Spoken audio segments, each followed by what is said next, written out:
और जो ये है आज हमारा इकोनॉमिक्स का रहने वाला है लेक्चर नंबर 46। इसमें हम बात करेंगे इंडियन मनी मार्केट के बारे में। और इंडियन मनी मार्केट के बारे में हम क्या बात करने वाले हैं, इसमें हम आज देखने वाले हैं जो आज का लेक्चर है उसमें हम सबसे पहले बात करेंगे इंट्रोडक्शन के बारे में कि जो आपका जो मनी मार्केट है वो क्या होता है, इसका इंट्रोडक्शन देखेंगे। देन हम देखेंगे कि जो मनी मार्केट है इसकी नीड क्या है इंडियन इकोनॉमी के अंदर, उसके बारे में हम जानेंगे।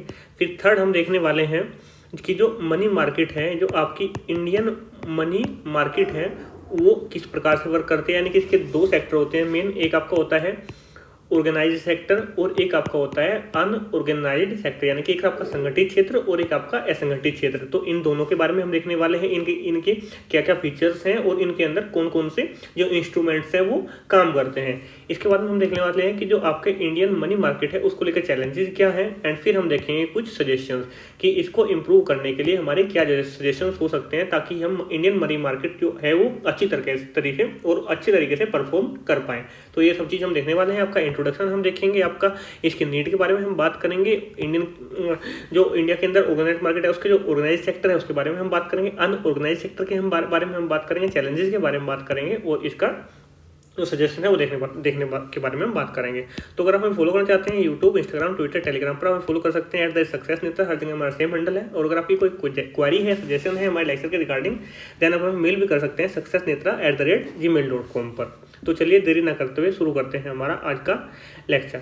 अगर हम बात करें इंडियन मनी मार्केट, यानी कि ये क्या होता है आपका भारतीय मुद्रा बाजार, इसकी अगर हम बात करते हैं तो ये क्या होता है, किसी भी इकोनॉमी के अंदर जो एक शॉर्ट टर्म फाइनेंशियल मार्केट होती है उसको हम बोलते हैं मनी मार्केट। यानी कि अगर किसी भी इकोनॉमी के अंदर, किसी भी फर्म के अंदर या कोई इंडिविजुअल है, कोई फाइनेंशियल इंस्टीट्यूशन है, कोई कंपनी है, बैंक हो गया, गवर्नमेंट हो गया, कोई भी है जिसको अगर शॉर्ट टर्म के लिए अपनी डे टू डे रिक्वायरमेंट को पूरा करने के लिए उसकी जो कैश की डिमांड होती है, यानी शॉर्ट टर्म कैश डिमांड को मीट करने के लिए जो एक मार्केट वर्क करते हैं उसको बोलते हैं शॉर्ट टर्म आपकी फाइनेंशियल मार्केट या फिर आपकी शॉर्ट टर्म मनी मार्केट, या फिर आप इसको बोल सकते हैं मनी मार्केट। यानी कि किसी भी फर्म, कोई इंडिविजुअल हो या कोई भी कंपनीज हो, कोई इंस्टीट्यूशन हो, कोई बैंक हो, कोई गवर्नमेंट एंटिटीज हो, उसकी जो शॉर्ट टर्म डिमांड होगी, कैश की, उसको पूरा करने के लिए हम जो सेक्टर वर्क करता है उसको हम बोलते हैं मनी मार्केट।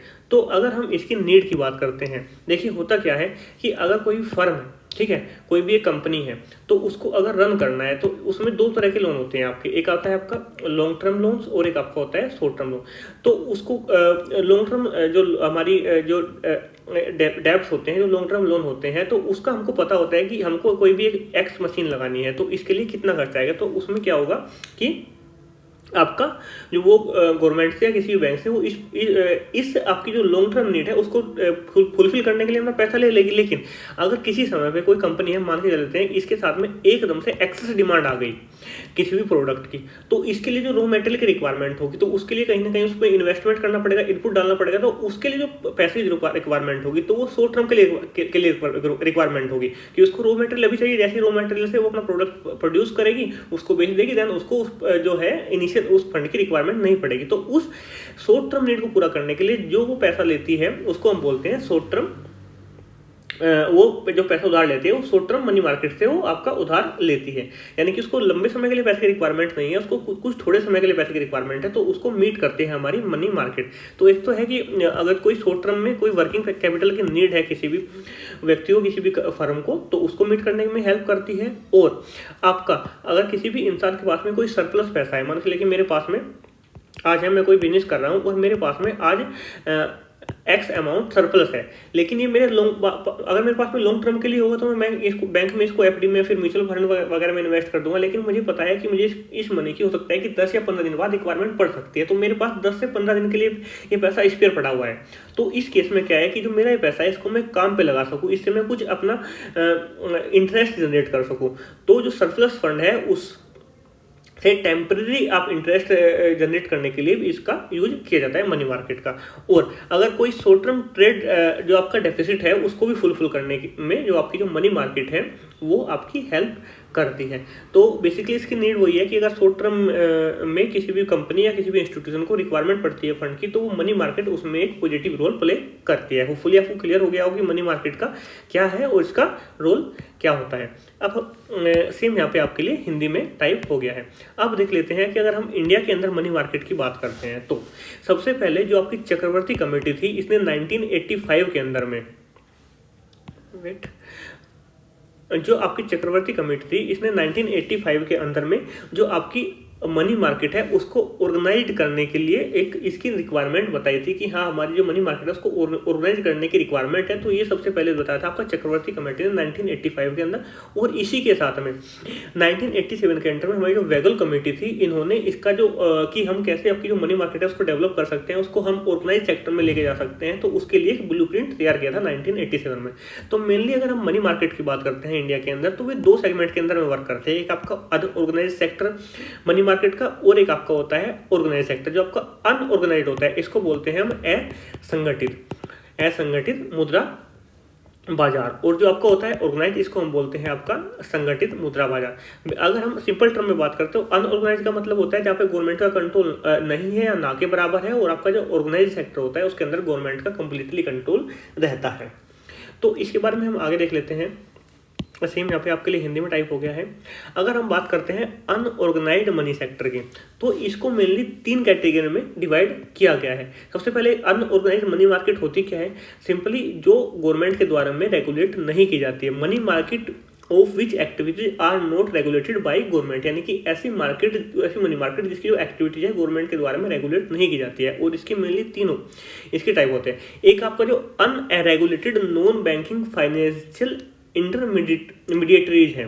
तो इसमें क्या होता है कि जैसे आपका चिट फंड निधि वगैरह हो गया, ये आपका मोस्टली साउथ इंडिया के अंदर में वर्क करती है, या फिर कुछ ऐसी लोन कंपनीज होगी जो आपकी बहुत हाई रेट ऑफ इंटरेस्ट पे पैसा आपको उधार देते हैं। इसमें जो होता है 36 to 48%। ये क्या होता है कि कोई भी एक इंडिविजुअल है, उसमें उसके पास में काफ़ी अच्छा पैसा है, तो वो क्या करेगा कि अपना एक खुद का मतलब आपने देखा होगा जगह जगह पे कि यहाँ पे पैसा उधार दिया जाता है, पैसा ब्याज उधार, मतलब ऐसे एक खुद का बैंक टाइप बना लेता है। वो लोगों से पैसा लेता भी है और पैसों को लोगों को पैसा दे भी देता है। एक तरह से बाहुबली टाइप के जो हैं ये लोग होते हैं। तो एक कम ब्याज दर पे लोगों से पैसे लेते हैं और अधिक ब्याज दर पे लोगों को पैसा देते हैं।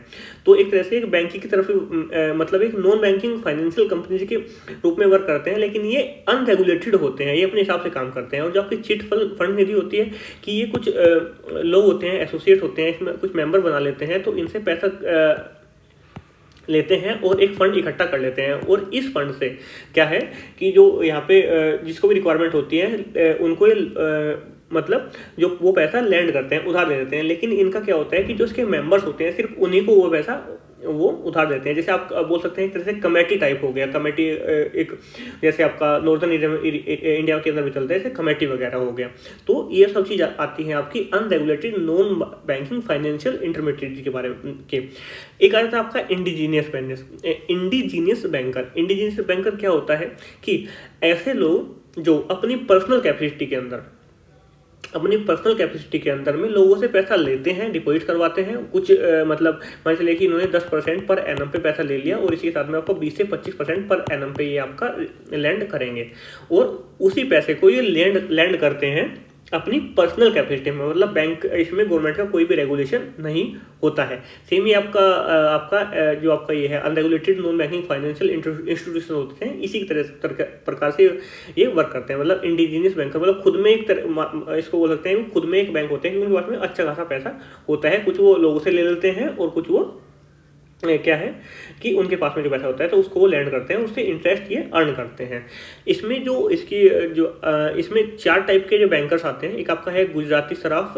इसके अंदर में क्या होता है आपका ये जो वर्क करते हैं ये मुंबई, कोलकाता और इंडस्ट्रियल और ट्रेडिंग और पोस्ट सिटी के अंदर में वर्क करते हैं मेनली। आपका मुल्तानीज एंड जो सिकरपुरीज हैं ये आपका ऑपरेट करते हैं मुंबई, कोलकाता और असम टी गार्डन्स के अंदर, और इसी के साथ साथ में नॉर्थ ईस्ट इंडिया के अंदर में। आपके मारवाड़ी क्याज हो गया, ये क्या है कि आपका ऑपरेट करते हैं आपका गुजरात के अंदर में, और इनकी जो मतलब ना के बराबर जो प्रेजेंस है, थोड़ी बहुत प्रेजेंस इनकी मुंबई और कोलकाता के अंदर भी देखने को मिलती है। इसके साथ में हो गया आपका चेताराज, और ये क्या है, ये जो ऑपरेट करते हैं ये आपके चेन्नई और साउथर्न इंडिया की जो पोर्ट सिटीज है उनके अंदर में ये ऑपरेट करते हैं। इसी के साथ में मनी लेंडर क्या होता है कि इसमें दो एक तो आपका प्रोफेशनल मनी लेंडर हो जाते हैं और आपका नॉन प्रोफेशनल मनी लेंडर हो जाते हैं। जो आपका प्रोफेशनल और नॉन प्रोफेशनल मनी लेंडर ये क्या करते हैं कि ये इतने बड़े लेवल पे चीज़ों को नहीं करते हैं, लेकिन क्या करते हैं कि इनके पास में जो पैसा होता है, आपने देखा होगा गाँव देहात के अंदर में क्या होता है कि कुछ लोग हैं जो आपका पैसा ब्याज पर दे देते हैं, यानी कि इंटरेस्ट पर दे देते हैं। तो वो अपना पैसा, मतलब वो लोगों से पैसा इंटरेस्ट पे लेके पैसा इंटरेस्ट पे नहीं देते हैं। जो आपको जो ये इंडिजीनियस बैंकर होते हैं वो लोगों से पैसा ब्याज पे लेते भी हैं और देते हैं, लेकिन ये क्या है कि जो मनी लेंडर्स होते हैं वो जो जमींदार टाइप के लोग एक तरह से आप बोल सकते हैं, साहूकार टाइप के लोग आप बोल सकते हैं, तो वो क्या करते हैं कि अपने पैसे को इंटरेस्ट पे उधार देते हैं। तो ये आपके जो तीनों सेक्टर हैं ये आपके होते हैं अनऑर्गेनाइज्ड मनी मार्केट के अंदर, यानी कि असंगठित मुद्रा बाजार के अंदर में ये तीनों चीजें आ जाते हैं। होपफुली आपको क्लियर हो गया होगा कि जब कोई भी आपसे बात करेगा अनऑर्गेनाइज्ड मनी सेक्टर के बारे में, मनी मार्केट के बारे में, आपको वो किन लोगों को रेफर कर रहा है। आई थिंक आपको ये चीजें क्लियर हो गई होगी। अब इसी के साथ में सेम मैंने यहाँ पे आपके लिए हिंदी में भी लिख दिया है ताकि आपको आसानी हो सके। सेम अगर हम बात करते हैं ऑर्गेनाइज्ड मनी मार्केट की, यानी कि जो आपका जो संगठित मुद्रा बाजार है उसके बारे में हम बात करते हैं, तो सबसे पहले जो गवर्नमेंट ऑफ इंडिया है इन्होंने 1980s के इरा में जो आपका जो मनी मार्केट है, यानी कि स्टार्टिंग में था कि जो मनी मार्केट थी पूरा अनऑर्गेनाइज्ड चल रहा था। 1980s के अंदर में गवर्नमेंट ऑफ इंडिया ने इसको ऑर्गेनाइज सेक्टर की तरह डेवलप करना स्टार्ट किया था। और मेनली जो इसके अंदर में जो 8 इंस्ट्रूमेंट, मतलब 8 तरीके हैं आप बोल सकते हैं, मतलब 8 सेक्टर्स हैं जो आपका ऑर्गेनाइज सेक्टर के अंदर में मनी लैंड करने के लिए डिजाइन किए गए हैं। इनमें सबसे पहले आ जाता है आपका ट्रेजरी बिल। ट्रेजरी बिल्स जो होते हैं, आपका टीबीज जो होते हैं, वो सबसे पहले उनको ऑर्गेनाइज किया गया था 1986 के अंदर में, लेकिन ये प्रेजेंट थे स्वतंत्रता के पहले, मतलब स्वतंत्र जब भारत आजाद हुआ तब से ये अवेलेबल थे, लेकिन इनको जो ऑर्गेनाइज किया गया था 1986 के अंदर में इनको ऑर्गेनाइज किया गया था। इनको जो आपका सेंट्रल गवर्नमेंट होती है, अगर उसको शॉर्ट टर्म के लिए पैसे की रिक्वायरमेंट होती है, तो सेंट्रल गवर्नमेंट है अपनी शॉर्ट टर्म लिक्विडिटी रिक्वायरमेंट को फुलफिल करने के लिए इनको इशू करती है ट्रेजरी बिल को। और इसमें क्या होता है कि मैक्सिमम 364 डेज के पीरियड के लिए आप इशू कर सकते हैं। और इसमें मेनली 5 टाइप के ये होते हैं। इसमें आपका एक 14 दिन का होता है, एक आपका इंटरमीडिएट 14 दिन का होता है, एक आपका 14 दिन का ऑप्शनेबल होता है। इसके साथ में 91 डेज, 182 डेज, 364 डेज, ठीक है। इसके साथ में जो पहले वाले 2 थे, यानी कि आपका ट्रेजरी बिल 14 डेज का इंटरमीडिएट और 14 डेज का आपका ऑप्शन लेवल, इनको 2001 से डिसकंटिन्यू कर दिया जाता है। यानी कि ट्रेजरी बिल क्या होता है, जो गवर्नमेंट के पास में सिक्योरिटी वगैरह है, तो उनके एवज में जो गवर्नमेंट ऑफ इंडिया है अपनी शॉर्ट टर्म नीड को फुलफिल करने के लिए बाजार से पैसा उठाती है, तो उसको बोलते हैं हम ट्रेजरी बिल। इसके साथ में सर्टिफिकेट ऑफ डिपॉजिट आ जाता है सेकंड नंबर पे। जो हमारा सर्टिफिकेट ऑफ डिपॉजिट होते हैं वो क्या है कि ये आपके एक तरह से जैसे आप बोलते हैं ना कि आपके जैसे एफडी होती है, एफडी के बारे में आप सभी जानते हो, फिक्स्ड डिपॉजिट। जो आम लोग होते हैं बैंक के अंदर में अपना पैसा रख देते हैं और उस पर उसको एक समय के लिए आपका इंटरेस्ट रेट मिल जाता है। लेकिन जो आपकी एफडी होती है वो एक थोड़े से लंबे समय के लिए होती है। लेकिन आपका जो सीडी है, सर्टिफिकेट ऑफ डिपॉजिट, वो आपका एक तरह से एफडी के मुकाबले छोटे समय के लिए होता है। इसी के अंदर भी सेम चीज होता है कि a certificate of deposit is defined as an investment instrument mostly issued by banks requiring investor to lock funds for a fixed term to earn premium rate of interest. यानी कि जो एफडी होती है उसके अंदर में एज कम्पेयर टू सीडीज वो आपका जो इंटरेस्ट रेट होता है थोड़ा कम होता है, उसका जो पीरियड होता है थोड़ा ज़्यादा है। लेकिन जो आपका सर्टिफिकेट ऑफ डिपॉजिट है वो जब बैंक वगैरह को आपके पैसे की रिक्वायरमेंट होती है तो वो सर्टिफिकेट ऑफ डिपॉजिट इशू करते हैं, वो कम समय के लिए होते हैं और उसी में एज कम्पेयर टू एफडी थोड़ा सा जो आपका इंटरेस्ट रेट होते हैं वो हाई होते हैं। यानी कि प्रीमियम इंटरेस्ट रेट पे कम समय के लिए जो पैसा लॉकिंग पीरियड के अंदर में जो पैसा बैंकों को उधार दिया जाता है, इसको बोलते हैं certificate of deposit. I think आपको ये भी क्लियर हो गया होगा। इसी के साथ में सेम यहाँ पे आपके लिए हिंदी के अंदर में टाइप हो गया है।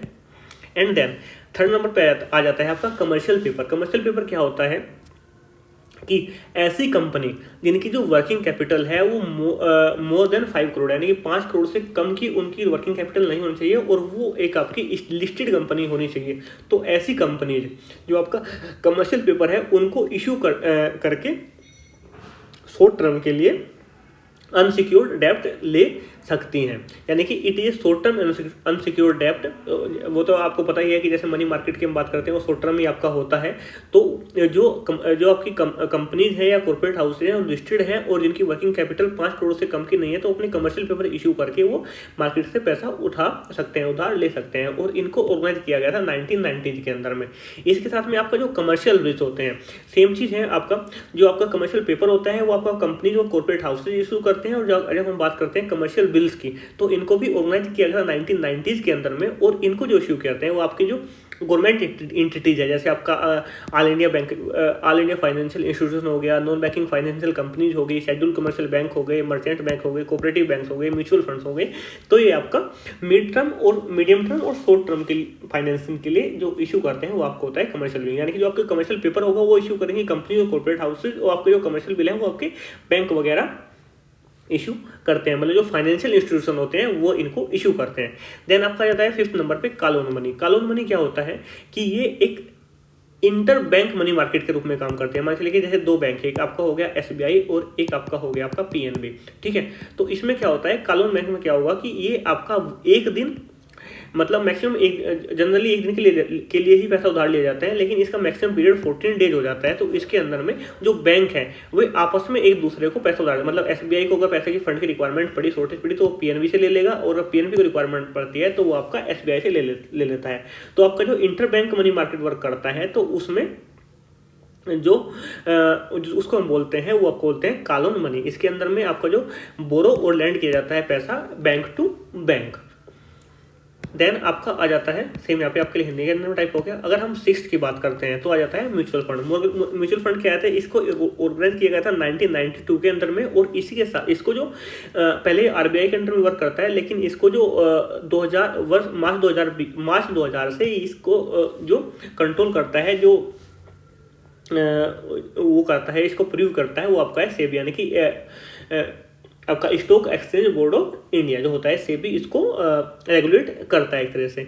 और जो आपका इंडिविजुअल है, कोई भी आदमी है, तो उसको ये एक अपॉर्चुनिटी प्रोवाइड करता है कि उसकी जो इन्वेस्टमेंट है शॉर्ट टर्म में वो हाई रिटर्न ले सके। तो आपकी मतलब म्यूचुअल फंड के बारे में आप सभी मोस्टली हर एक बंदा अवेयर होगा। मतलब कोई भी जैसे एक्स बंदा है कोई, तो इसके पास में कोई कैपिटल है या फिर ये पर मंथ कुछ मतलब 500 रुपये 1000 रुपये कोई भी इन्वेस्टमेंट है कर सकता है। तो इसको इन्वेस्ट करके म्यूचुअल फंड के अंदर वहाँ से अच्छी इन्वेस्टमेंट ले सकता है।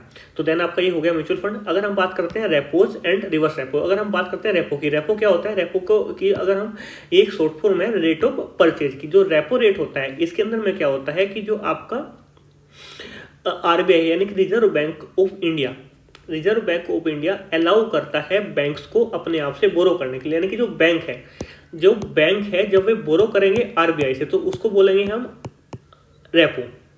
और अगर जब RBI बोरो करेगा बैंक से तो उसको हम बोलते हैं रेपो रिवर्स। यानी कि जब रिजर्व बैंक ऑफ इंडिया है वो बैंक से पैसा उधार लेता है तो उसको बोलते हैं हम रिवर्स रेपो।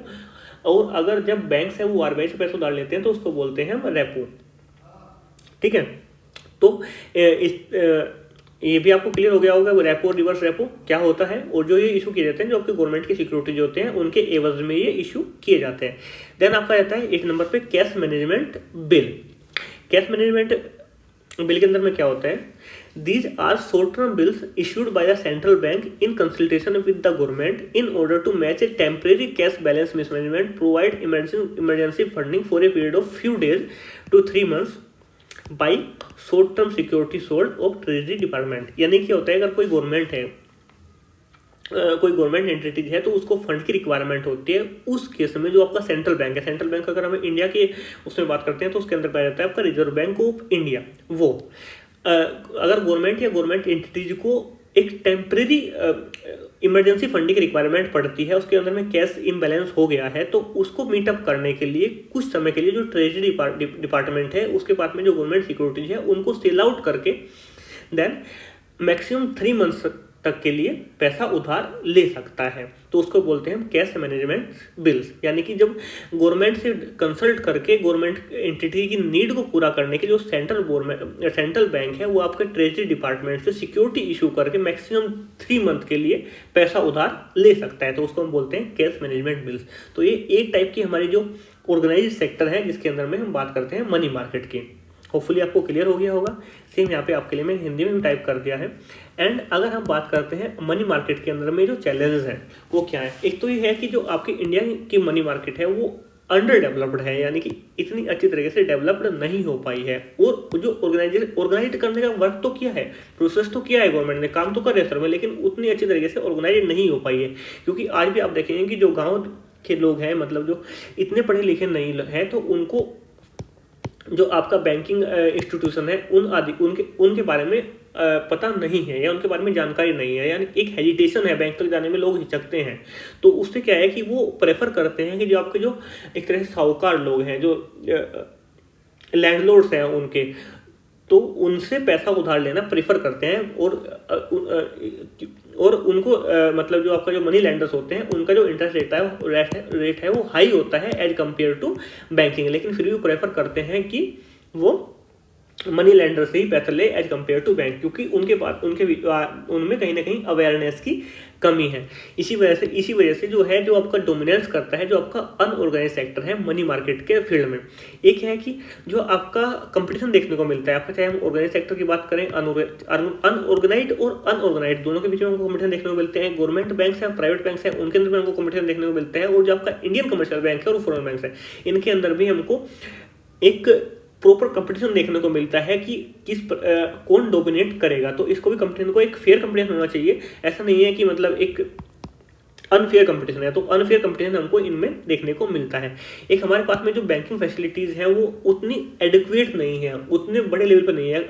आज भी हमारे गाँव हमारे देश के ऐसे बहुत सारे गाँव हैं जहाँ प्रॉपर बैंकिंग फैसिलिटी अवेलेबल नहीं है, ATM की सुविधा नहीं है, वहाँ तक बैंक पहुँचा ही नहीं है। बहुत सारे लोग ऐसे हैं जिनके अकाउंट ही बैंक में अभी तक नहीं खुले हैं। उनको बैंक में अगर तो उनको मतलब अब आसपास के शहर में जाना पड़ता है। तो बैंकिंग फैसिलिटी है वो हमको इम्प्रूव करने की रिक्वायरमेंट है, और उसके बारे में जो लोग हैं उनके बारे में जागरूकता फैलाने की भी रिक्वायरमेंट है। एक ये है कि हमारे पास में शॉर्टेज ऑफ कैपिटल है, मतलब उतनी मतलब लोगों की नीड ज़्यादा हो जाती है, और हमारा क्या है कि हमारे पास में इतनी कैपिटल नहीं होता है, जिस वजह से भी जो मतलब जो बोरोवर्स हैं उनको मूव करना पड़ता है अनऑर्गेनाइज सेक्टर के अंदर में। एक क्या है कि हमारे पास में आप देखते हैं कि हमारे पास में एक सीजन आता है, तो हमारे पास में ये कोई पर्टिकुलर सीजन आ गया तो इस सीजन में हमको फंड की रिक्वायरमेंट होती है, तो सीजनल शॉर्टेज भी कई बार हमारे पास में फंड की हो जाती हैं। और एक आपका जो इंटरेस्ट रेट है उसके अंदर भी हमको डाइवर्सिटी देखने को मिलती है। जैसे आप बात करेंगे जो प्राइवेट बैंक्स हैं, तो उनके अगर जो पर्सनल लोन के रेट ऑफ इंटरेस्ट है वो 18 से 25% है। इसी के साथ में आपका जो गवर्नमेंट बैंक है उसमें आपका 10 to 15% है। आपको जो वेरिएशन देखने को मिलती है आपकी इंटरेस्ट रेट के अंदर में, तो ये भी एक चैलेंज है, इनको भी मीटअप करने की हमको रिक्वायरमेंट है। होपफुली आपको अगर कोई पूछता है कि जो अगर आप इंडियन मनी मार्केट के चैलेंजेस के बारे में पूछता है तो आप डेफिनेटली इनको कोट कर सकते हैं। सेम यहाँ पे मैंने आपके लिए हिंदी में भी टाइप कर दिया है। इसी के साथ में जो इंडियन मनी मार्केट है इसको इम्प्रूव करने के लिए क्या क्या मेजर लिए जाने चाहिए, वो क्या है कि एक तो हमको जो इंडिजीनियस बैंकर है, जो आपका इंडिजीनियस बैंक होता है, यानी कि एक तरह से आप बोल सकते हैं जैसे कोई भी साहूकार लोग हैं, ठीक है, तो वो अपना खुद का पैसा लैंड करते हैं, मतलब इसको एक तरह से हम अनऑर्गेनाइज ही बोल सकते हैं। तो जो वो है उनको हमको जो गवर्नमेंट ऑफ इंडिया है या रिजर्व बैंक है उसको एक इफेक्टिव कंट्रोल के अंदर हमको लेने की, उनकी जो एक्टिविटीज़ है उनको RBI की इफेक्टिव कंट्रोल के अंदर लेने की रिक्वायरमेंट है। इसके साथ में जो हमारी जो बैंकिंग फैसिलिटी है उनको हमको एक्सपेंड करने की रिक्वायरमेंट है, और मोस्टली इन रूरल एरिया यानी ग्रामीण इलाकों में भी हमको जो अपनी बैंकिंग फैसिलिटीज़ है वो पहुँचाने की रिक्वायरमेंट है, और लोगों को जागरूक करने की रिक्वायरमेंट है कि आप यहाँ से भी पैसा ले सकते हैं, ताकि वो प्रेफर करें ऑर्गेनाइज सेक्टर से पैसा लेना। इसके साथ में जो वेरिएशन ऑफ इंटरेस्ट रेट है इनको भी हमको रिड्यूस करने की रिक्वायरमेंट है, कम करने की रिक्वायरमेंट है। और जो आपके जो अनऑर्गेनाइज सेक्टर है इस पे भी हमको जो लोगों की डिपेंडेंस है बोरोइंग के लिए वो कम करने की रिक्वायरमेंट है, जो हम इम्प्रूव कर सकते हैं लोगों के अंदर जागरूकता फैलाकर, अपने इंटरेस्ट रेट कम करके, और जो बैंकिंग फैसिलिटीज़ हैं वो मतलब हर एरिया में स्प्रेड करके, तो ये कुछ हम मेजर्स उठा सकते हैं जो इंडियन मनी मार्केट है उनको डेवलप करने के लिए। होपफुली आपको क्लियर हो गया ये भी चीज़ें। देन आज के लिए इतना ही। Thanks for watching and keep supporting and give your feedback about the lecture in comment box please. और अगर आपको इस लेक्चर की पीडीएफ चाहिए आप टेलीग्राम से ले सकते हैं। हमारा टेलीग्राम हैंडल है @सक्सेसनेत्रा। इसी के साथ में इस लेक्चर की पीडीएफ का जो ड्राइव है, ड्राइव का लिंक भी आपको यहाँ इसके लेक्चर के डिस्क्रिप्शन में मिल जाएगा। वहाँ से भी आप जाकर सीधे इस लेक्चर की पीडीएफ डाउनलोड कर सकते हैं। तो आज के लिए इतना ही, मिलते हैं नेक्स्ट वीडियो में बहुत जल्द।